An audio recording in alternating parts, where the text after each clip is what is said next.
여러분 어제 무슨 꿈 꾸셨습니까? 좋은 꿈 꾸셨습니까? 표정들은 별로 안 좋으십니다. 뭐 안 좋은 꿈 꾸셨습니까? 뭐가 좋은 꿈일까요? 예전에는 우리 뭐 돼지 꿈 꾸면 좋다고 했는데 요즘에는 꿈에 삼성전자 이재용 회장이 나와야 좋다면서요. 네. 또 누구는 국제적으로 엔비디아 젠슨 황이 나와야 좋다고, 좋은 꿈이라고 하더라고요. 그럼 좋은 꿈 꾸고 나면 뭐 해야 됩니까? 복권 사러 가십니까? 아니면 좋은 꿈 꿨으니까 오늘은 뭐가 좀 되려나 생각할까요? 우리 사람 마음이 그렇죠. 다들 그렇습니다. 성경에서도 꿈 이야기가 나옵니다. 꿈의 사람 하면 제일 먼저 떠오르는 것이 요셉이고, 또 오늘 우리가 말씀 가운데 함께 나눌 다니엘도 꿈과 관련되어져 있습니다. 다니엘이 포로로 끌려왔던, 노예로 끌려왔던 땅 바벨론에서 높은 관직에 올라가기까지 결정적인 순간마다 역할을 했던 것이 꿈이었습니다. 그냥 말씀을 건조하게 있는 그대로 딱 보면 다니엘은 꿈을 잘 해몽해서 성공한 사람입니다. 왕의 꿈을 잘 해몽해서 성공한 사람.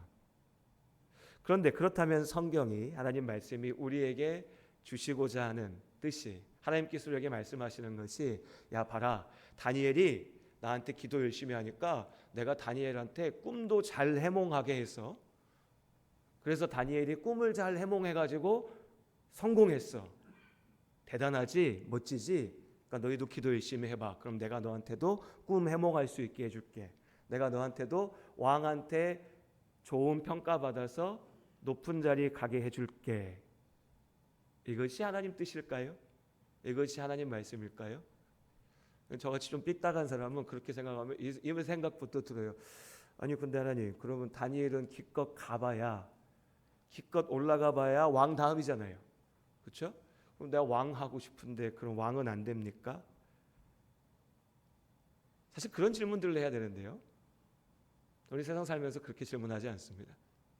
그냥 내가 계산할 수 있고 내 눈에 보이는 어디까지 내가 올라갈 수 있으면, 내가 생각하는 어디까지 내가 가질 수 있으면 그것이 하나님의 복이라고 생각하죠.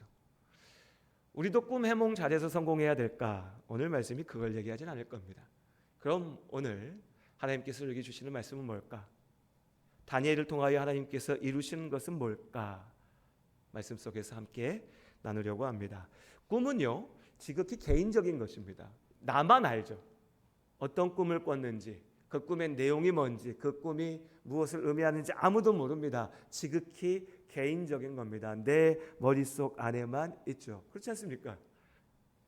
깨어나고 난 다음에 나 이런 꿈 꿨어 라고 말하지만 말하는 그 순간에 나도 잊어버리고 있어요. 꿈이란 게 그렇죠. 말하면서 나도 잊어버리고 있어요. 그 말을 듣는 사람이 그냥 짐작만 할 것이지, 저 사람 꿈에 뭐가 나왔나 봐, 이렇게 짐작만 할 뿐이지 그 꿈에 대해서 알 수는 없습니다. 그래서 오늘 바벨론의 왕인 느부갓네살이 내린 명령은, 그 명령을 들은 모든 신하들을 답답하게 합니다. 차라리 왕이, 야 내가 어젯밤에 이런 꿈 꿨으니까 이게 무슨 뜻인지 해석하고 와봐, 내 마음에 썩 드는 답을 찾아가지고 와봐, 이렇게 했으면 편했을 거예요. 분석했겠죠. 답을 찾기 위해서 지혜를 짜냈을 겁니다. 자기들 나름의 방법으로 무언가 연구해가지고 결과를 내왔을 수도 있습니다. 왕의 마음에 흡족하게, 왕을 설득할 수 있는 그런 답을. 그런데 오늘 느부갓네살 왕이 내린 명령은 내 꿈이 무엇인지부터 알아내고 그 다음에 그 꿈을 해석하라. 바벨론 왕궁에 있었던 그 수많은 지혜자들 중에 누구도 답을 찾을 수 없었습니다. 야 고대 사회니까, 야 얼마나 미개한 사람들이니까 무슨 뭐 무당 굿하듯이 그걸 뭐 어떻게 찾아내, 이렇게 생각하시면 안 됩니다. 그 시대 최고의 지혜 있는 사람들, 최고의 능력자들, 오늘 우리의 시대와 뭐 여러 차례 말씀드렸잖아요, 여러분. 역사가 흘러가면서요, 기술이 발전되고 앞선 사람들이 세워놨던 것들 위에 우리가 무언가를 쌓아가기 때문에 우리는 무언가 좀 대단한 것처럼 착각하지만 사람의 본질은 하나도 달라지지 않았습니다. 아담 이래로 사람은 동일합니다. 우리는 모두 죄악의 약함 가운데 머물러 있고 하나님의 은혜가 아니면 이 세상은 서로 짓밟고 죽이고 빼앗고 끝없는 고통 그 자체로 지옥이 되는 그 상황 가운데 우리가 있습니다. 바벨론 왕국에 있었던 사람들도 오늘 우리의 지식 있고 지혜 있는 사람들과 마찬가지로 똑똑한 사람들이었다고요. 그런데 그들이 답을 찾지 못했습니다. 당연하죠. 다른 사람 머릿속에 들어가 볼 수 있는 것도 아닌데 그 사람이 꾼 꿈이 무엇인지 어떻게 알겠습니까? 막연히 짐작할 수 있습니다. 여러 가지를 따져보고 혹시 이런 거 아닐까 추정할 수 있습니다. 그런데 그걸 내 입 밖에 낼 수는 없습니다. 왜요? 틀리는 순간 나는 죽는 겁니다. 말할 수 없어요. 그래서 신하들은 답답해하죠. 그리고 탄식합니다. 우리가 다 죽게 되었다. 오늘 밤에라도 왕의 마음이 변하여서 야 어제 내가 한 명령은 그냥 한번 해본 말이야. 그냥 넘어가자. 니들이 그거 어떻게 알겠냐. 하면 좋겠다. 그랬을 겁니다. 할 수 있는 게 아무것도 없으니. 반대로 한번 생각해 보죠. 느부갓네살 왕은 왜 그런 명령을 내렸을까요? 갑질? 야 내가 왕인데 니들 뭐야? 이것도 못해? 니들 그냥 한번 이참에 내가 싹 쓸어버리겠어. 그냥 내가 힘 있으니까 그냥 한번 충동적으로 했을까요? 한 나라를 다스리는 일입니다. 느부갓네살도 그냥 내 기분 갖고 내키는 대로 한 명령은 아니었을 겁니다. 그 꿈 가운데 무언가를 느꼈겠죠. 이게 그냥 우리 그냥 소위 말하는 속된 말로 말하는 개꿈. 그건 아니다. 그냥 어제 좀 뭔가 좀 꿈자리가 뒤숭숭했는데 그냥 뭐 넘어가면 되겠지. 이게 아닌 거예요. 무언가 그 꿈이 내 인생에 이 나라 가운데 의미가 있음을 느꼈을 겁니다.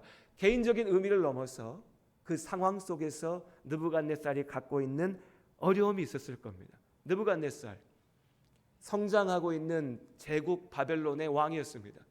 위인이었습니다. 대왕이라고 불리기에 부족함이 없는 그런 사람이었습니다.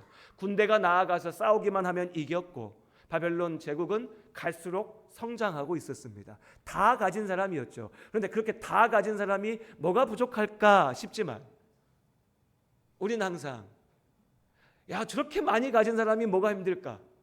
저렇게 성공한 사람이 뭐가 괴로울까? 저렇게 부자인데 뭐가 모자랄까? 라고 생각하지만요. 항상 사람은 자신의 자리 가운데 어려움에 부딪힙니다. 갈급합니다. 부족하고 모자라죠. 느부갓네살의 두려움이 있었습니다. 세상 모든 것을 다 가진 것 같았지만 그 자리에서 그에게 닥친 두려움. 글쎄 뭘까요? 짐작해 보면요. 바로 그 자리 자체이지 않을까 싶습니다. 세상 모든 것을 내가 다 가진 것 같지만 그래서 내 앞에 와서 엎드려 있는 그 수많은 사람들은 나를 마치 신처럼 여기지만 나는 알거든요. 내가 아무것도 아니라는 것을. 내가 이룬 것이 아니라는 것을. 내일이라도 이 모든 것들이 다 무너져 버릴까 두려워하는 것이 나의 솔직한 모습인 것을. 그럼요. 여러분 사람 똑같다니까요. 재벌 회장은 뭐가 다를 것 같으십니까? 대한민국 1등 하는 사람은 뭐가 대단할 것 같으세요? 다른 면도 대단한 면도 있을 수 있지만요. 사람은 본질적으로 동일합니다. 그러니 두려울 수밖에요. 한번 생각해 보십시오. 나라고 생각하고 한번 생각해 보세요. 난데 내가 하다가 시간이 지나가다 보니까 갑자기 온 나라의 모든 것을 결정하는 자리에 앉아 있어요. 좋기만 할까요? 정상적인 사람이라면 두려울 겁니다. 무서울 겁니다. 어찌해야 될까 싶을 겁니다. 정말 아무 생각 없는 사람이면 좋다. 야, 내 맘대로 해야지. 야, 술이나 먹고 놀자, 즐기자 할 수 있겠지만요. 정상적인, 대단하지 않은 평범한 우리라면 좋으면서도 두려울 거고요. 기쁘면서도 떨릴 겁니다. 느부갓네살처럼. 그런데 아무도 그 두려움을 알아주지 않고 그저 내 귀에 듣기 좋은 말만 하고 있어요. 느부갓네살 바보 아닙니다. 왕이라고 바보일까요? 신하들이 와서 내 비위 맞추면서 좋은 말 하려고 하는 거 알죠? 근데 그냥 넘어갑니다. 왜요? 내 기분 좋으니까. 그런데 이제 그렇게 넘어갈 수 없는 순간에 부딪힌 겁니다. 그러니 말한 겁니다. 너희가 참으로 진리를 안다면 내가 꾼 그 꿈부터 해석하고 나에게 답을, 진리를 말해봐라. 누구도 그 질문에 답할 수 없었습니다. 다니엘도 할 수 없었습니다. 그러니 다니엘이 기도합니다. 다니엘의 지혜는 거기에 있습니다. 내가 똑똑하고 내가 잘나고 내가 많이 알아서 내가 무언가를 막 연구하고 고민하면 답을 찾아낼 수 있어라고 생각한 것이 아니라 내가 할 수 없는 일 앞에 하나님 앞에 나아가서 무릎 꿇는 것, 그것이 요셉의 지혜였고요. 오늘 다니엘의 지혜입니다. 그 지혜가 우리 가운데 있기를 원합니다. 세상의 지식도 필요합니다. 세상의 능력도 필요하죠. 여러분, 똑똑한 사람들이 있습니다. 조금 덜 똑똑하기도 하고요. 제가 우리 청년들, 학생들한테 그런 얘기 하거든요. 저희 아들들한테도 그렇고, 야, 우리가 나아가서 하루에 4시간만 자고 축구하면 손흥민처럼 공 찰 수 있을까? 여러분 어떻게 하실 수 있을 것 같으십니까? 일단 우리는 안 되죠. 이미 몸이 이제 지나가서. 근데 우리 어린 아이들은 그렇게 하면 할 수 있을까요?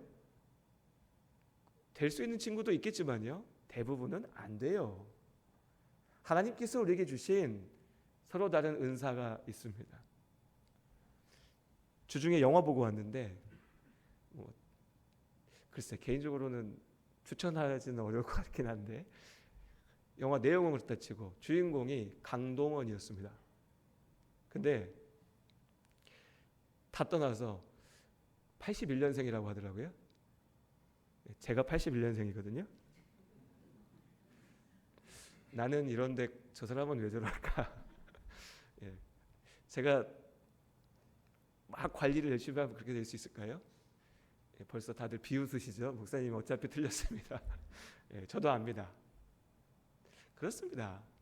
그런 거죠. 네. 우리 각자에게 주어진 은사, 소명, 부르심의 자리, 우리의 모양은 다릅니다. 달라요. 하지만 본질적으로 우린 다 동일합니다. 죄악 가운데 우리의 힘으로 구원을 얻을 수 없다는 것에서 동일하고요. 오직 하나님의 은혜로만 살 수 있다는 것에서 동일합니다. 결국 내 힘으로 다 할 수 없다는 것에서 우린 다 동일하고요. 그래서 참된 지혜는 하나님 앞에 나아가 무릎 꿇는 것에 있다라는 것에서 우리는 동일합니다. 다니엘 똑똑한 사람이었습니다. 오죽 똑똑하면 포로로 끌려왔는데 거기서 바벨론의 관리로 왕의 신임을 받는 자리 가운데 나아갈 수 있었겠습니까? 아무나 그렇게 할 수 없습니다. 하지만 그 다니엘이었기에 인정하는 겁니다. 이건 내가 할 수 있는 것이 아니다. 오직 하나님께서 하실 수 있는 일이다. 다니엘은 기도했습니다. 그리고 하나님께서 다니엘의 그 기도 가운데 답하셨습니다. 다니엘에게 그 꿈을 알게 하셨습니다. 그리고 그 꿈의 의미가 무엇인지도 알게 하셨죠. 다니엘이 왕의 호위대장에게 말했어. 내가 그 꿈 알겠습니다. 내가 그 꿈에 대해서 얘기할 수 있습니다. 말하였고 절차를 거쳐서 마침내 다니엘이 왕의 앞에 서게 되었습니다. 그리고 그 앞에서 말합니다. 그 꿈에 대해서. 왕이여, 당신은 이런 꿈을 꿨습니다. 사실 여러분 되게 놀라운 말입니다. 하실 수 있으실 것 같으세요? 내 목숨이 걸려 있는데 내가 가서 왕이여, 내가 생각해 보니까 당신이 이런 거 하지 않았을까요? 라고 말할 수 있습니다. 우리는요. 세상의 지혜자들은, 여러분 교수, 전문가들이 말하면 가만 들어보시면 어떠세요? 답답하죠. 그런 거 못 느껴보셨어요? 전문가들이 나와서 말하면요 되게 답답해요. 그래서 유튜브에서 막 누가 나와서 말하면 시원합니다. 그래서 그 말 듣고 막 끌려가시는데 유튜브 나와서 막 얘기하는 사람들 말 듣지 마십시오. 그 전문가들이 바보라서 그렇게 답답하게 얘기하는 게 아닙니다. 뭔가 좀 아니까 그렇게 얘기할 수밖에 없는 거예요. 왜요? 내가 다 모른다는 걸 아니까. 그래서 조심조심 얘기하고 피해갈 구멍들 다 만들어 놓고 혹시 이렇게 하면 이렇게 할 수 있지 않을까요? 얘기하는 거예요. 모자라서 그런 게 아니라 어찌 보면 그 사람들이 정직해서 그런 겁니다. 거기까지만 들으면 돼요. 근데 오늘 다니엘은 뭐라고 얘기합니까? 왕이여, 당신은 이런 꿈을 꿨습니다. 단정 짓습니다. 당신의 꿈은 이겁니다. 다니엘이 지혜로워서, 다니엘이 막 간이 커서 뭐 죽으면 죽지 막 사기꾼처럼 큰 소리 쳐서, 아니요. 다니엘은 알았습니다. 하나님께서 그에게 알게 하셨으니. 그리고 그 꿈의 의미를 이야기합니다. 당신은 꿈 가운데 큰 신상을 봤습니다. 그 신상의 부분이 다른 재료들로 만들어졌습니다. 금으로 된 부분이 있고 은으로 된 부분이 있고 네 가지 서로 다른 부분들로 되어져 있습니다. 그런데 그 꿈이 의미하는 것은, 왕이여, 당신의 나라가 금과 같이 있다면 시간이 지나면 당신의 나라도 끝날 겁니다. 은과 같은 나라가 나올 겁니다. 그리고 또 다른 나라가, 그리고 또 다른 나라가 이어질 겁니다. 사람들은 이 꿈의 해석을 듣고 그럼 역사 속에서 이 나라들이 어디일까를 찾아내는 것에 집중합니다. 오늘날에도 그렇습니다. 보통은요, 바벨론이 금이니까 이어지는 나라가 페르시아고 그리고 그리스고 그리고 로마다라고 해석합니다. 아마도 그것이 맞는 적용인 것 같습니다. 오늘 말씀에서도 하나님께서 당신에게 이어질 역사에 대해서 말하고 계십니다 라고 하니까 그렇게 볼 수 있을 것 같습니다. 어떤 이들은 좀 음모론에 빠져서 오늘날까지 막 이걸 연장시켜서 야, 앞으로 이런 나라들이 세워질 거야 뭐 이렇게까지도 해석하기도 합니다. 그런데 여러분, 이 꿈속에 있었던 나라들이 어디냐가 중요한 것 같지는 않습니다. 사실 저는 그것보다도요, 이렇게 생각해 봅니다. 이 해석을 들은 느부갓네살의 마음은 어땠을까? 바벨론 왕 앞에 나와서 다니엘이 지금 하는 얘기는 뭐냐면 당신의 나라도 망할 거라는 겁니다. 당신의 나라가 망할 거다. 또 다른 나라가 세워질 거다. 그 나라도 망할 거다. 또 다른 나라가 세워질 거다. 내가 왕인데, 내가 이 나라를 세워가고 있는데 그런 말 들으면 어떡할까요? 기분 나빠야 될 것 같아요. 화나야 될 것 같습니다. 너 지금 무슨 얘기하냐? 쫓아내서 벌 줘야 될 것 같습니다. 그런데 이 해석을 듣고 난 다음에 느부갓네살이 한 일은 뭡니까? 다니엘에게 절하고 명하여 예물과 향품을 그에게 주게 하니라. 왕이 다니엘 앞에 엎드려. 다니엘 한 사람에게 엎드린 것이 아닙니다. 다니엘을 통하여 말하게 하신 하나님 앞에 엎드린 거죠. 그리고 이 해석의 끝은 이러이러한 나라가 나올 겁니다가 아니죠. 그게 본질이 아닙니다.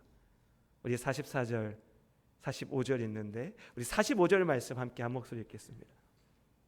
45절 말씀 함께 읽겠습니다. 손대지 아니한 돌이 산에서 나와서 새와 녹과 진흙과 은과 금을 부서뜨린 것을 왕께서 보신 것은 크신 하나님이 장래일을 왕께 알게 하신 것이라. 이 꿈은 참되고 이 해석은 확실하니이다. 다니엘이 얘기한 건 뭡니까? 금, 은, 진흙, 놋, 쇠. 여러 나라들이 이어질 것인데 그러나 그 모든 나라들이 세워지고 무너질 것이고 다시 세워지고 무너지겠지만 손대지 아니한 돌, 사람의 힘으로 지혜와 능력으로 창과 칼로 세운 것이 아니라 세상의 주인이신 하나님께서 세우실 영원한 나라, 그 나라가 이 땅 가운데 이 모든 것들 위에 완전하게 이루어질 것이다. 다니엘은 하나님의 나라에 대해서 선포합니다. 우리 생각 같으면 기분 나빠야 될 느부갓네살이 그러나 그 말을 듣고 엎드려 절하는 것은 그 왕의 자리에 앉았기에 느부갓네살이 가장 분명하게 깨달았기 때문입니다. 내가 이 모든 것을 이룰 수가 없다. 사람들은 내가 마치 역사의 주인인 것처럼 얘기하지만 나는 감히 그러한 것들을 감당할 수 없다. 느부갓네살은 지혜로운 사람이었습니다. 위대한 사람이었죠. 그러니 알았습니다. 그리고 다니엘을 통하여 선포된 하나님 나라의 말씀 앞에 무릎 꿇은 겁니다. 그렇다. 이 나라도 무너질 거다. 내가 아무리 대단한 나라를 세워놔도 이 또한 지나갈 것이다. 영원한 하나님의 나라. 그 하나님의 나라 가운데 왕이 이방의 왕조차도 무릎 꿇은 것입니다. 47절 말씀 우리 마지막으로 함께 읽겠습니다. 함께 읽습니다. 왕이 대답하여 다니엘에게 이르되 너희 하나님은 참으로 모든 신들의 신이시요 모든 왕의 주제시로다. 내가 능히 이 은밀한 것을 나타내었으니 내 하나님은 또 은밀한 것을 나타내시는 이시다. 은밀하다는 것이 무슨 감춰진 비밀을 드러냈으니까, 꿈을 해몽했으니까 이걸 넘어섰어요. 눈에 보이는 세상을 넘어에 우리가 생각하고 계산하고 판단하는 것을 넘어서 세상을 움직이시는 세상의 주인이신 진리이신 하나님, 그 하나님을 이방의 왕인 느부갓네살이 찬양하고 있습니다. 우리 하나님께서 세상의 주인이신 줄로 믿습니다. 하나님께서 역사의 주인이신 줄로 믿습니다. 모든 것을 넘어서 다스리시는 하나님의 나라가 예수 그리스도의 십자가의 복음을 통하여서 이미 이 땅 가운데 임하였습니다. 그리고 우리는 기도합니다. 주의 나라가 우리를 통하여 이루어지기를.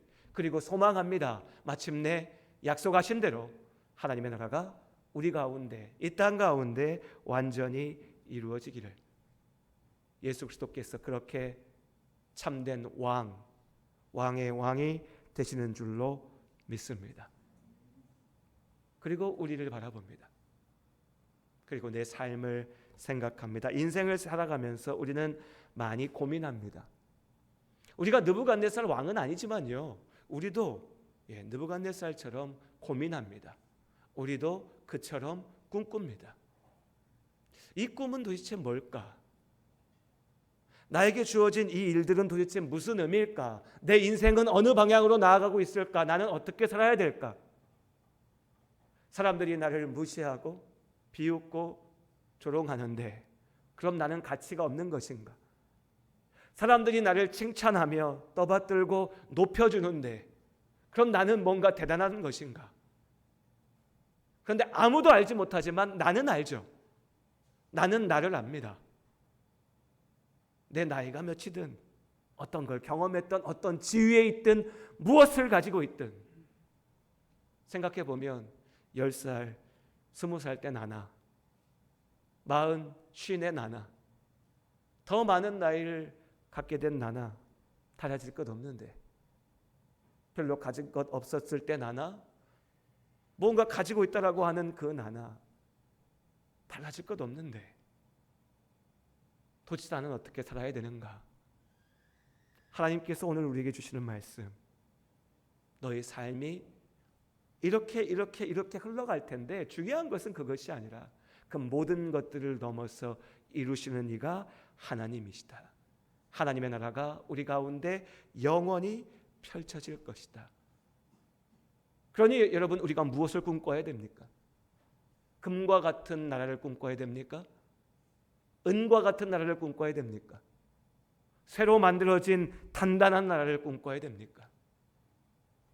우리가 꿈꿔야 될 것은요, 영원한 하나님의 나라, 그 하나님 나라의 소망인 줄로 믿습니다.